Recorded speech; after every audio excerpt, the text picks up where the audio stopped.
I floor press 183 kgs for 1 rep, and the banded speed bench is one of the exercises that I use to help me get stronger. But most people set this up wrong. So if you want to know how to set up bands on your bench press properly, make sure you watch this video right to the end. Now, if you're setting up in a power rack like this, you got to make sure that your bench is straight and you have your barbell on the right J-hook setting. Next, you need some anchors. I'm using 2 dumbbells. You can use 2 heavy dumbbells.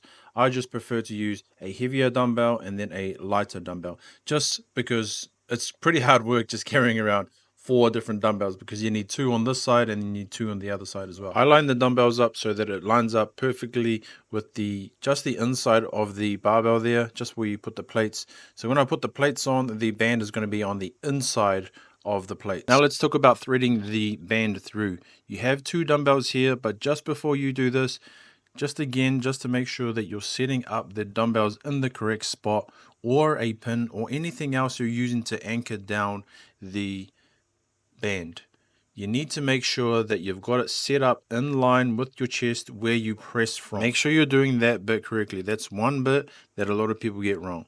The next bit is to thread the band through. So we're going underneath both of the dumbbells, and I'm going to loop one end through the other. You see it again. I'm going to loop the band one hand through the other and then pull it so that it links together, and I've got a loop. This is important. The way that you thread it on this side is the same way you should thread it on the other side. Now I've tested this and it's very important. We've got to thread both the anchors the same way, at the same height, to make sure we get the same tension on both sides when we bench press. So I'm just showing you there the angle. That's what we need to make sure the angle is out in front. It should look like a little bit of an angle like that as you have it resting on the J hooks. So when you pull it off, it'll be straight in line from where you press from. Now, as we set up the other side, we want to make sure it's the exact same setup and symmetrical with the other side. So we got the same dumbbells, we're looping it through, we're trying to make the choke point the same. So you can see the choke point there, you can move it up and down. You can move it to wherever you want, but as long as you keep it the same on the other side. As you pull the band over the bar and move it to the middle, it should feel tight. You should feel the tension throughout of it. Now adjust the dumbbells so they're straight in line with each other. And I'm just pointing here that you can have the band on the outside or the inside of the J hooks, depending on what kind of setup you have. Now here's another look at both bands on the barbell. So you see there, I've got it just on the inside, close there. So we're going to put the plates on the top. The dumbbells are in line with each other. The choke points are the same. So we're trying our best to keep the tension the same on both sides. Now this is a very quick tip for beginners. If this is your first time doing banded bench press, please make sure you have a spotter and take your time when you take the bar off.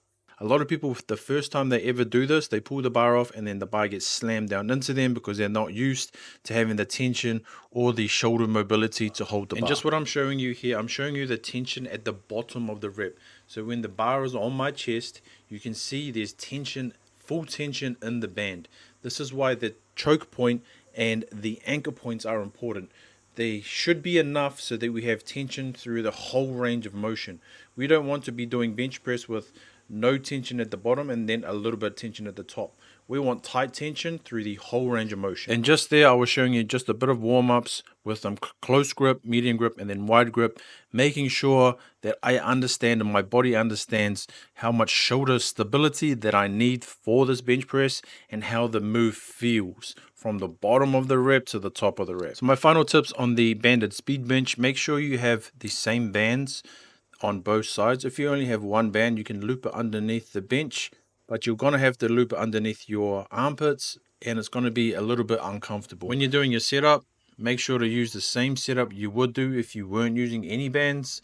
And so I'm using the same setup I would here without any bands. Now my final thoughts on this is, if you're a beginner, it's probably not best to use this sort of method. It's more for if you've been training for a couple of years, and it helps you to be more explosive. And so if you're looking to get stronger and be more explosive, the banded speed bench is a great way to go. For programming, you want to do anywhere from 4 to 10 sets of 3 to 5 reps, using anywhere between 40 to 60% of your 1 rep max. If you like this content, please drop me a sub. Peace.